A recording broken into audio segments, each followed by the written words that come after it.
if two objects are different in charge state, there's a potential difference between them, and that could cause discharge if there's a conducting path for the electrons to move between the two objects. And in the process of discharge, the difference in charge state is removed, and so the potential difference is also removed, and in that way the system becomes stabler. Let's look at some examples of this. Let's imagine we have two identical metal spheres, and each one is on an insulating stand. Now we're going to charge each of these and then later discharge them. We might allow them to discharge through the air by moving them close enough to one another that a spark can form. Or else maybe we might connect them with a wire to allow for a conducting path so that those electrons can move. So let's start with our first example. We have two spheres, one has a charge of plus 4 coulombs and the other minus 4 coulombs. So we can see that the positive one has more positive charges than negative charges, and the negative object, the negative sphere, has more negative charges than positive charges. Because of that, they have different charged states. And so there's a potential difference between them. So as long as there is a conducting path to allow for discharge, discharge can occur. In discharge, electrons move, not protons. And the electrons move from where it's more negative to where it's more positive. So during discharge, electrons are going to move from the minus 4 coulomb sphere to the plus 4 coulomb sphere. How many coulombs will move? The difference in charge state between these two is 8 coulombs. You can imagine if you have 0, go up 4, go down 4, and the difference between plus 4 and minus 4 is 8. And so half of that amount of coulombs, of electrons, will move so as to equalize the distribution of charge so that they no longer have a difference. So in other words, 4 coulombs of negative, minus 4 coulombs, will move from the minus object, from the negative object, to the positive object. As a result of that, each of the two spheres is now neutral. Each one has just as many pluses as minuses. We can also use this equation to find out what the final charge of these two spheres would be. Q1 plus Q2 over 2. In other words, the original charge of the first sphere plus the original charge of the second sphere divided by 2.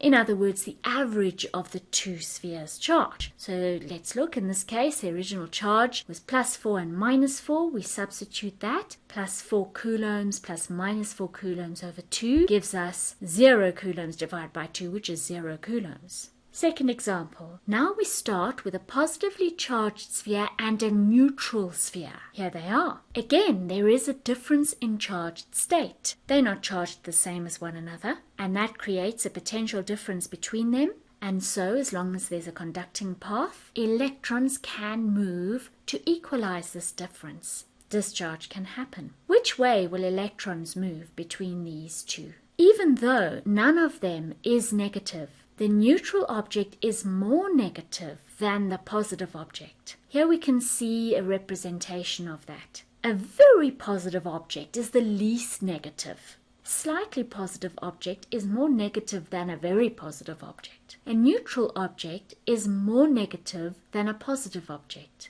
And then obviously a negative object is more negative than neutral or positive. And the more negative that object is, well, obviously the more negative it is. So electrons will move from the neutral object to the positive object because the neutral object is more negative than the positive object. How many coulombs of electrons must move? Well, the difference between the two is 4 coulombs. And so we need half of that, 2 coulombs, to move to distribute the charge evenly between the two spheres so that the potential difference, the charge state difference, is got rid of. And so minus 2 coulombs move from the neutral object to the positive object. Notice if I say minus 2 coulombs, I'm not meaning less than 0 coulombs. No, that minus just means that it's electrons that move, not protons. So in this representation, we show those two negatives moving from there to there. And as a result of that, we can see now that each of the charged objects is positively charged with a charge of plus 2 coulombs. So So we can see that negative balances that positive.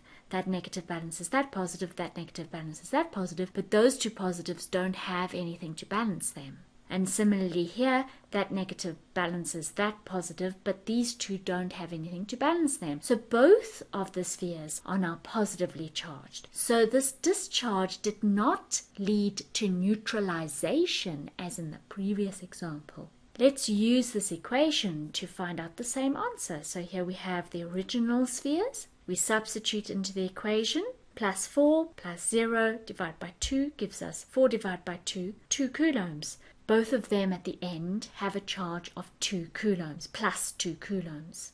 So notice at the end, they both have the same charged state, so there's no potential difference between them, and so they're more stable than they started off because of the discharge that happened. Example 3. Now we have two negatively charged spheres. One is more negative than the other. So electrons are going to move from the more negative one, the minus 6 coulomb sphere, to the less negative one, minus 4 coulomb. How many coulombs of electrons? Well, the difference between them is 2 coulombs, minus 6 and minus 4. And so half of that, 1 coulomb of electrons, is going to move from this sphere to that sphere. As a result, both of them now have the same charge of minus 5 coulombs. They're both still negative, but the one that was very negative has become a bit less negative, and the one that was less negative has become more negative. So they've sort of like met one another halfway so that they've equalized the distribution of charge between them. They don't have a potential difference between them anymore. They're more stable than when they started. We use the equation as well. We substitute minus 6 and minus 4. Be careful with this one. Minus 6 plus minus 4 is equal to minus 6 minus 4, which is minus 10. And then we halve that, minus 5 coulombs. Next example, we start with a plus 8 coulomb and a plus 2 coulomb object. Again, we don't have any negative sphere here,